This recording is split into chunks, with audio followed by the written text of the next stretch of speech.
Good evening. Thank you for joining us. This is the news at 7 on NTA International. I'm Ruth, Aguele. We're starting with the headlines.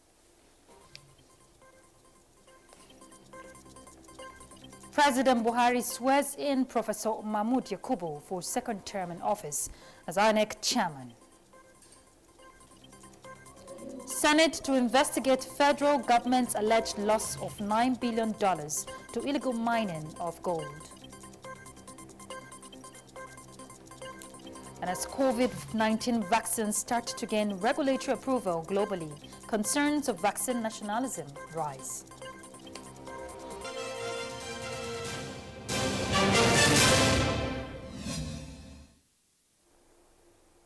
The federal government is to inject over 60 billion naira in the construction, rehabilitation and expansion of roads and other critical infrastructure across the country for enhanced socio-economic development.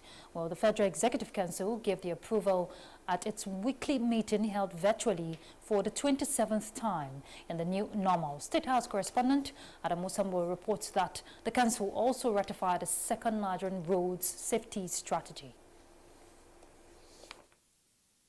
President Muhammadu Buhari presided over the meeting attended by 11 ministers, while other members of the council participated online from their offices across the nation's capital. Addressing the nation's infrastructure deficit once again took the front burner as the council approved 12.15 billion naira for the construction of Yakasai, Badume, Damagu, Makinzali Road in Kano State.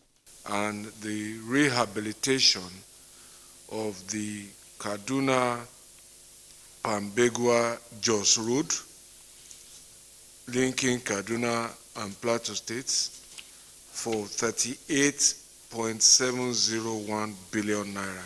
431.6 million naira has also been approved for the FCT administration as augmentation of the ongoing contract for the reconstruction of Yagba-Pache Road, linking Kwali and Abaji area councils. It's a very important agricultural area, and this particular project, we hope when completed, is going to enhance the economic development of that area, enhance food security in the FCT, and bring about security and peace. The FCT administration also secured an approval of 7.3 billion naira augmentation for the completion of what the minister called critical road infrastructure connecting Abuja Industrial Park with a network of roads within the territory. As you know, industrialization is one of the key objectives of this administration, and by extension, all the multiplier effects that normally societies will get when they industrialize. Information and Culture Minister Lai Mohammed also announced the approval of a contract for the expansion of the apron for the Maiduguri Airport at 719.1 million naira. The expansion of the Maiduguri Airport has become necessary because of the increased traffic at the airport. The second contract is a contract was awarded to Zenith General Insurance Company and 19 other insurance companies to ensure assets such as terminal buildings in 22 airports belonging to the Federal Airports Authority of Nigeria. The contract is in the sum of 390,055,687 naira 45 kobo. Meanwhile, in furtherance of efforts at reducing road accidents and fatalities, the council ratified the second Nigerian road safety strategy. The pillars upon which this strategy is based are road safety management, safer roads and mobility, safer road users, which is very, very paramount and more important than even the road conditions, safer vehicles, and then the post-crash care. Targeted at reducing road traffic crashes by 50% by the year 2030, the Nigerian Road Safety Strategy 2 also provides for, amongst others, the global framework of plan of action as well as the establishment of the State's Road Safety Advisory Council, in addition to the one at the federal level. From the State House, Adamu Sambo, NTA News. Also, part of the outcome at FEC, the Minister of Information and Culture, Lai Mohammed, and his counterparts from 5 other states have formally presented their reports to the Federal Executive Council on their engagements with stakeholders in the aftermath of the NSAS protests in parts of the country. We'll bring you the details of that in our subsequent bulletin.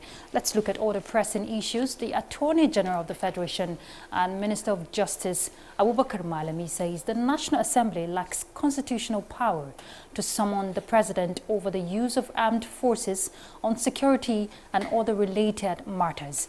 Malami in a statement says the management and control of the security sector is exclusively vested in the President by Section 218, subsection 1 of the Constitution. He says being the Commander-in-Chief of the Armed Forces, President Muhammadu Buhari has the power to determine the operational use of the armed forces.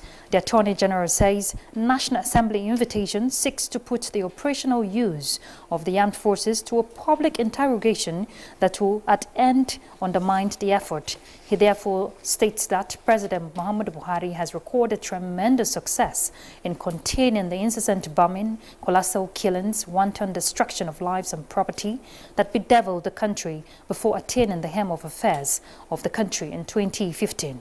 Malami says President Muhammadu Buhari was instrumental to the reclaiming of over 14 local government areas previously controlled by the Boko Haram in the northeast, which is an open secret.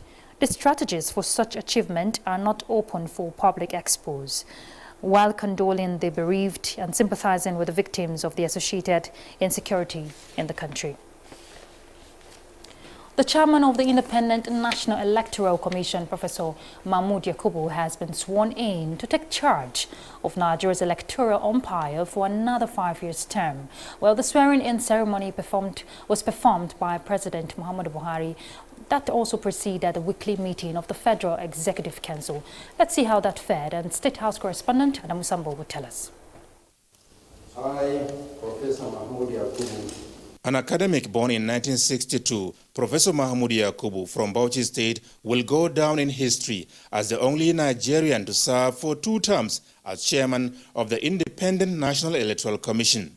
First appointed to the office in October 2015 by President Muhammadu Buhari, Professor Yakubu superintended the conduct of Nigeria's 2019 general elections, adjudged to be one of the most transparent and credible in the country.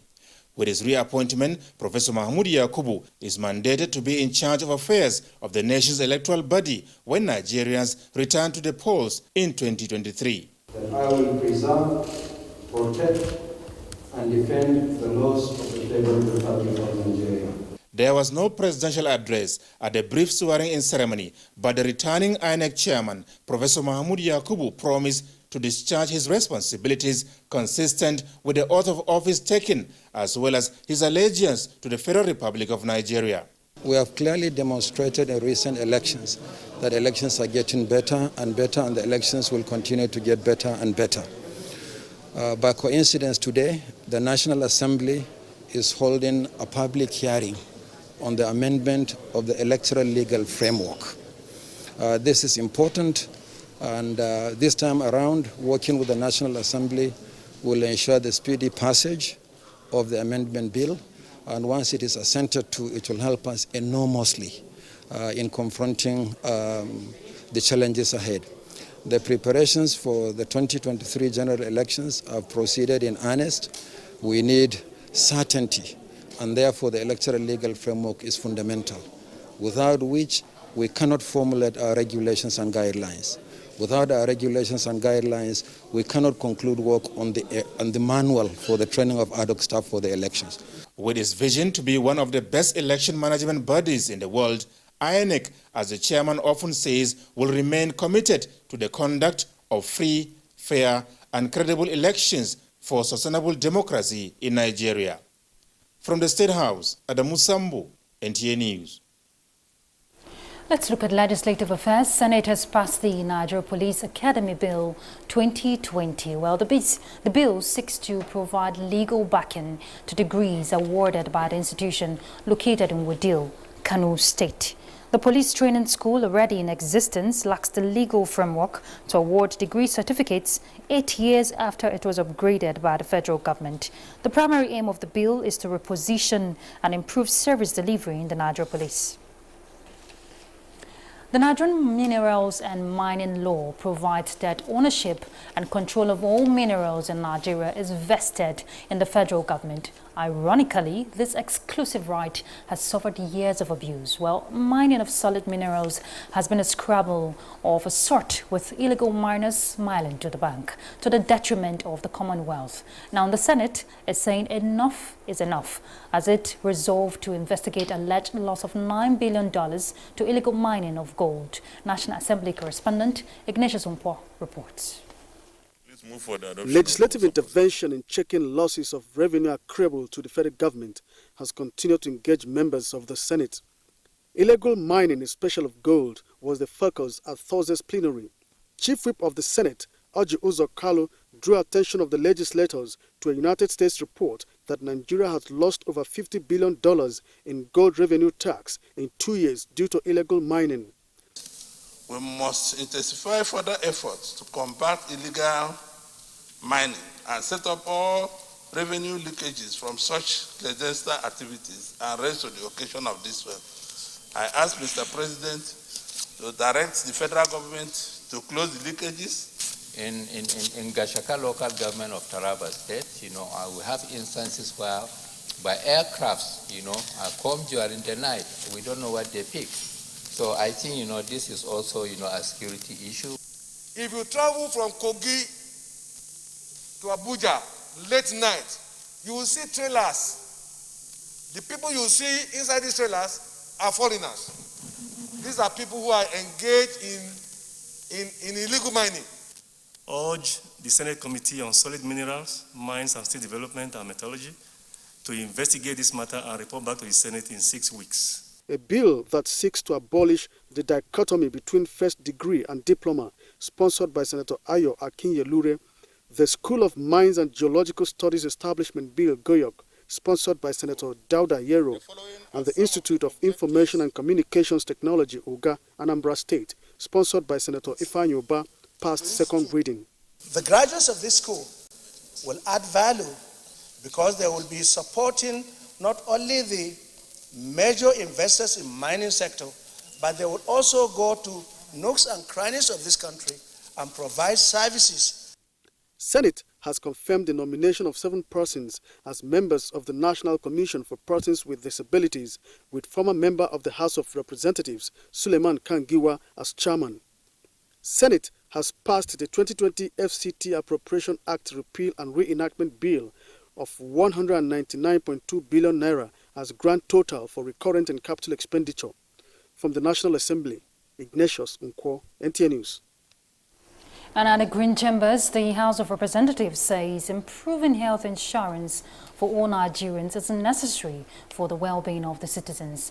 This was during the second reading of the bill that seeks to repeal the Act on the National Health Insurance Scheme to enable the upgrading of the scheme to an authority. The bill forwarded from the Senate passed second reading and referred to the Committee of the Whole. Also forwarded from the Senate and passed for second reading is the bill seeking the establishment of National Transport Commission as a regulatory body.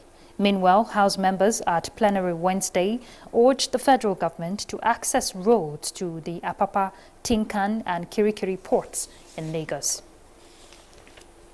A policy that will ensure equitable sharing of resources along disputed boundaries among affected states in Nigeria can help douse tension and crisis arising from boundary disputes. Well, this was a key proposal dangled before members of boundary committees from North Central states by the National Boundary Commission in Abuja. Kelvin Ehunwahi reports. Many states in Nigeria are currently locked in boundary disputes, largely because of natural resources deposits in such areas or simply for landmass control. But if Government Gazette on Boundary Resource Management in Nigeria is secured in agreement with all the parties, a lasting peace can be achieved, a position the National Boundary Commission says it is currently pursuing.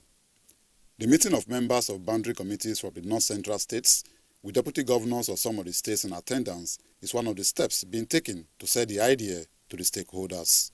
Boundaries in no way should constitute barrier between communities, neighboring communities, or should sever people from their properties across the boundary.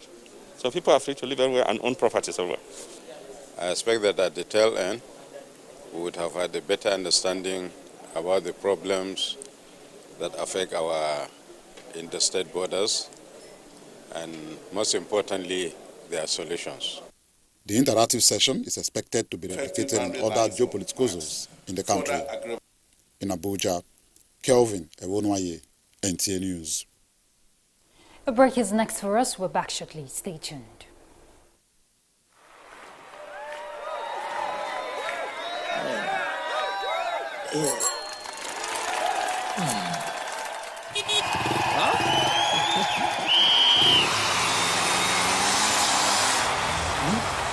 Latest entrant, latest technology. Welcome to Intel 4G LTE Advanced and experience super fast internet access today. Visit intel.com.ng or any of our stores in Lagos, Abuja, and Port Harcourt to get started. Intel. Live more.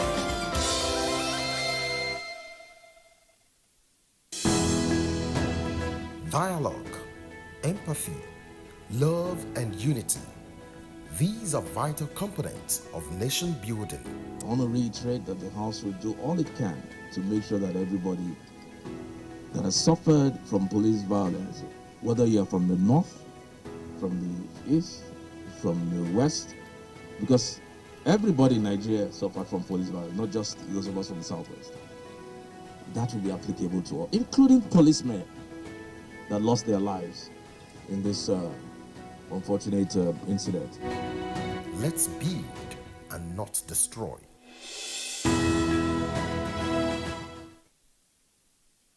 Thanks for being there. As COVID-19 vaccines start to gain regulatory approval globally, concerns of vaccine nationalism rise. Just as U.S. Supreme Court rejects bid to overturn Biden's win, Joyce Ometu is standing by to bring us the global update. Nigeria's coronavirus infections have surpassed 70,000 after the country recorded its highest daily rise since August, raising fears of a second wave of the pandemic. On Tuesday, 550 new cases were recorded, taking the total in the country to 70,195. For 6 consecutive days, Nigeria has recorded over 300 cases of the virus, which has infected 68,790,490 people globally and killed more than 1.5 million. Now, health regulators say people with a history of significant allergic reactions should not receive the Pfizer-BioNTech COVID-19 vaccines. The Medicines and Healthcare Products Regulatory Agency issued the warning after 2 health workers who were administered with doses both suffered an allergic reaction. Meanwhile, reports have it that rich countries are hoarding doses of COVID-19 vaccines, leaving few for those in poor countries. The People's Vaccine Alliance says the rich countries have hoarded enough doses to vaccinate their entire populations, nearly 3 times over. The alliance calls on governments and the pharmaceutical industry to take urgent action. As infections in the U.S. pass 15 million, President-elect Joe Biden has vowed to vaccinate 100 million Americans against COVID-19 during his first 100 days in office. In other news, the United Nations says, despite calls for ceasefires amid the coronavirus pandemic, violence have continued to force people from their homes, with record numbers now displaced. The UN Refugee Agency on Wednesday said preliminary figures showed that more people have been displaced in 2020 than in 2019, pushing the number past 80 million. And the U.S. Supreme Court has rejected a challenge against President-elect Joe Biden's victory in Pennsylvania. Republicans in the state wanted to overturn certification of the results, but justices rejected the request in one sentence ruling. And that's where this segment ends. I am Joyce Ometu. All right, let's take you to Ghana now. It's almost 48 hours since the election to vote in a new president. And our correspondent, Musbahu Dan Wahab, is already on standby to give us a situation report. Musbahu, if you can hear me, what is the latest on Ghana's election results over there? The latest is that the waiting is over now in Ghana, and the country has a new president in Nana Akufo-Addo of the New Patriotic Party, who's the incumbent president. He's been declared winner of the December 7 presidential election here in Ghana. The Electoral Commission chairperson John Mensah just announced a while ago, a few minutes ago, that Nana Akufo-Addo of the NPP was able to poll 6.6 million for 6,640,809 votes, which means that he was able to get 51.30% of the total vote cast.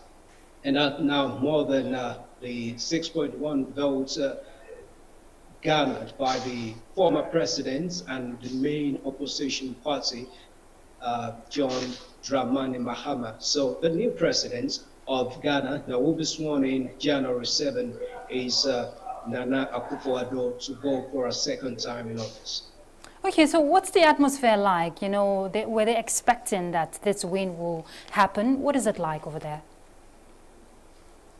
Well, before this announcement of the entire city of Accra has been thrown into jubilation, because already they've been putting figures together from one polling unit to the other. They've been adding figures for, and political parties already knew where the pendulum would swing, but ordinarily they needed to wait for the the Electoral Commission to declare the results, and now officially it's been announced, and the entire Accra city has been thrown into jubilation by the supporters of Nana Akufo-Addo, who is the incumbent president.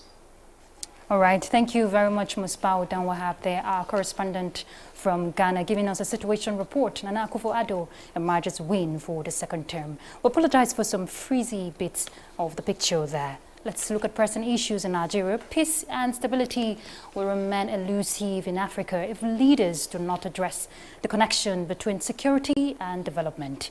This came up at the 14th Extraordinary Summit of African Union Heads of State and Government via video link. Aguele Brooklyn Sunday reports. It was in 2017 that the African Union launched an initiative called Silencing the Guns in Africa by 2020. Investigations showed that progress has been made in some countries and regions on the continent, but overall, it is still a daunting task with deadline approaching. Chairperson of the African Union Commission, Musa Faki Mahamat, at the summit said the initiative is the core issue to achieve the Agenda 2063 of the AU and plays a crucial role in solving weapon abuse, which is the primary problem to solve in building a conflict-free Africa. For the AU chairperson, Cyril Ramaphosa, African leaders must work together to stop violence and terrorism, and that only peace can truly attract investment and development opportunities for the continent's free trade area. We are mindful that its success cannot be separated from a stable and conducive business environment that is able to attract foreign direct investment. The leaders say the deterioration of climatic conditions, frequent natural disasters, and the spread of COVID-19 have also further increased negative impacts on the security situation on the continent. Adebola Brooklyn Sunday, NTA News. A recent prosecution witness in the anti-graft case against former chairman of the defunct Pension Reform Task Team, Abdurrashid Maina, told the court that the defendant has a net worth of 3 billion naira. He stated this while giving evidence following investigation carried out to unravel the sources of income of the defendant. Austin Ayembe was in court and now reports. Ibrahim, the ninth prostitution witness, an investigation with the EFCC said they uncovered 7 accounts in Fidelity Bank and UBA belonging to the accused, but managed by his brother and sister-in-law, as the identities of the original account holder, such as his name, signature, and photograph, did not appear on the account holder slip information, yet he was signing all payment instructions using the identities. She said further investigation revealed that all accounts mentioned were funded with proceeds of crimes laundered by the defendant. The prosecution witness told the court that the former chairman of the defunct Pension Refund Tax Team recruited some staff of the Office of the Head of Service using the accounts to receive monies for non-existing contracts, allowances, and other illegal payments, with one Anna Aguele being the linked person to the defendant. Investigation also revealed that Abrashid Mina purchased 2 houses, one in Jabi and another in Life Camp, valued at $3.4 million from the alleged proceeds of crimes. It went further to carry out a concealed income analysis to determine whether the accused or associate companies had incomes not accounted for and to establish how much he earned as a civil servant. Findings revealed that none of the companies was legal by virtue of non-registration with CAC and payment of taxes to Federal Inland Revenue Service. More so, they established that his last salary in February 2013 was 256,000 naira, of which, if put together for 35 years, will amount to 109 million naira. With the result of the concealed income and net worth analysis, the investigator concluded that the defendant was living on proceeds of crime from the Federal High Court, Abuja. Austin Anyebe, NTA News. President Muhammadu Buhari mourns the passing of Alhaji Sani Bigiwa Idris, former Pro-Chancellor and Chairman of Council, University of Agriculture, Abeokuta, Ogun State. In a statement signed by Senior Special Assistant to the President on Media and Publicity, says, as a chemist by training, Alhaji Idris served the Katsina State government at various times as Special Advisor on Local Government and Chieftaincy Affairs, Special Duties and Higher Education. At the federal level, he equally served as Interim Administrator, National Primary Education, where he left a strong imprint as an advocate of universal basic education, which provides free primary and secondary education for all. The President prays for the peaceful repose of the soul of the departed and offers heartfelt condolences to his family, friends, and the government and people of Katsina State. We're done with the news. Thank you very much for your time. But let's also remind you to continue to connect with NTA, Stand Against Rape and Rapists. I'm Ruth Aguele. Bye.